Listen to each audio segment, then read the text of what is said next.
I graduated from one of the universities in Egypt, Faculty of Science, and I was on the top of the whole faculty. So immediately I got a job teaching in the university, and I did my master's. I sent emails to virology professors for someone to accept me all over Canada, not just Toronto. And I got accepted from a professor in New York and in U of T. But I definitely went with the U of T one because it's U of T, right? It's a dream.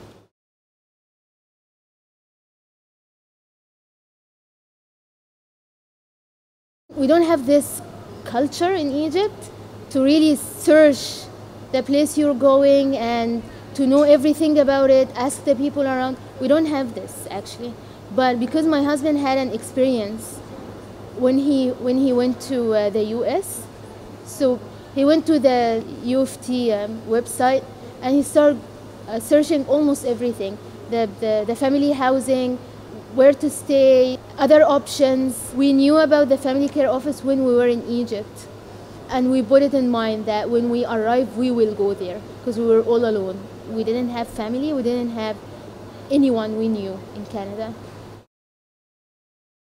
I felt like if I came here without having a baby before, I will not take this decision here. So I took the decision in Egypt and she was born here. Having a baby was my biggest challenge here because both me and my husband, we really didn't know what to do. Actually, I remember the day I was supposed to have Mariam. I came to the lab at 8 o'clock and I left. I came 8 a.m. and I left 8 p.m. And the next day at 8 a.m. I went to the hospital. I had my baby, stayed there for like 3 days, I think longer, maybe 5 or 6 because I had some complications. And then we went home and it was me and the baby, that's it. And she was crying and I didn't know what to do.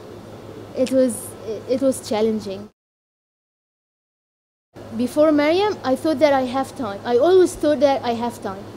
I can come in the weekends, I can come doing this and that, I can stay late. And then I had my baby and I stayed at home for 2 months, only 2 months, because I was thinking that this is a waste of my scholarship. I really have to make the best out of the time I'm in the lab. I had to go to work and I was taking my course also for my credit. It was really stressful because of my supervisor, my previous supervisor, and she was breastfeeding and I couldn't do it anymore. So I had to not breastfeed her anymore. My husband is under a lot of stress, just like me. And we're helping each other, that's right. We rely on each other. But sometimes you need more than this. You need your parents, you need your sister. I need my sister. I need my sisters and brother. I need to talk to them every day. I need to have this kind of support. If I have half an hour to stay with my kid, I will stay with my kid because I don't have this privilege of going somewhere else without my kid. It was challenging because in the beginning, I would say every hour, I would call home and make sure that everything is okay. I was really scared, but my mom told me one word in the phone. She said, "We're not leaving her with someone she doesn't know. You're leaving her with her dad who loves her so much." So I felt like, okay, I'm not gonna get worried anymore.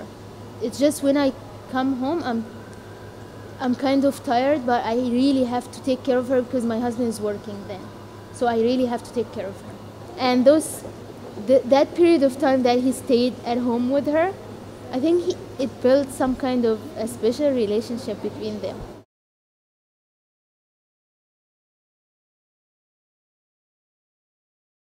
For some time, we couldn't find anyone to take care of Mariam, and we were challenged money-wise.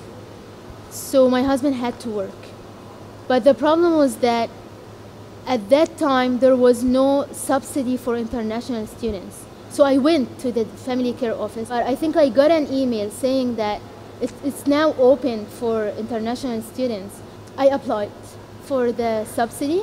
So I called him and I said, I'm really in a position that I cannot take care of my child and I need this subsidy. And they gave it to us. I went to the family care office. I asked how to do this. And she told me that first I have to apply everywhere. I cannot just apply on the places that are around me because the waiting list is forever. Second, I have to go like in person because calling is something, sending an email is something, filling an application, but to be physically there is something else. And I did this actually. Me and my husband, he would call and go visit, and I would go visit immediately. I didn't call anyone, I just went there. So I got the spot. And it was a totally different period of life after daycare. So daycare, before daycare, and after daycare. It's really important to have a supportive supervisor when you have a kid. It took me so long after almost 3 years in his lab to say, that's enough. I'm not gonna take this anymore. It's not because it's U of T. All supervisors and all professors will be good or bad. But the system here protects you. And this is one of the good things about a place like this. You will have support if you really have a case, right? So I remember that I went to the family care office and she said, this is not okay. You cannot continue accepting this behavior. And I think the next step is to go to the anti-racism office. So I went to his office for an advice. And he immediately could pick from what I said that this is not okay. So I stayed at home for a month or so. And it was, again, one of the worst days of my life in Canada, not my life in general. At that point, I was just waiting, right? Nothing was happening. No one called me, no one contacted me, and I was literally dying. I felt like next step is going home after wasting 3 years of my scholarship. I didn't get anything, and that's it.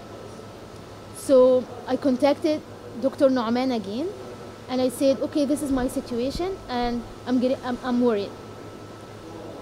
And I think he did something, because the next day, I had an email from, I think it was the chair or the vice dean, something like someone. I don't remember now. He said, now we will switch you to another lab, and there is a lab that accepted you within your department, and we will give you, now you have another year in your scholarship, we'll give you an extra year. Go to your new supervisor and talk to her.